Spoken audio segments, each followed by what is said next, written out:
Aksi mogok pegawai kontrak di kantor Dinas Sosial Kota Makassar dilakukan dengan menutup sesaat pelayanan di kantor Dinas Sosial.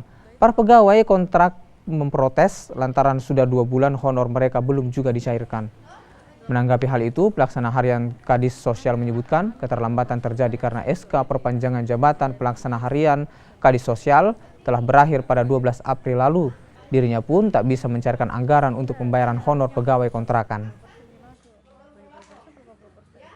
Jadi memang bulan Maret kita belum bayar. Jadi aturannya kan mereka kerja dulu baru dibayar. Jadi kira-kira ini terlambat 2 minggu. Kenapa terlambat? Karena ini kan SK saya berakhir tanggal 12. Jadi saya ragu menandatangan kalau di akhir kan, akhir masa jabatan saya ragu kan jangan sampai bagaimana-bagaimana. Jadi saya tunggu dulu perpanjangan.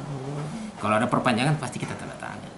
SK perpanjangan tak sendiri kapan kita terima? Kemarin saya cek belum jadi. Mudah-mudahan ini hari sudah jadi.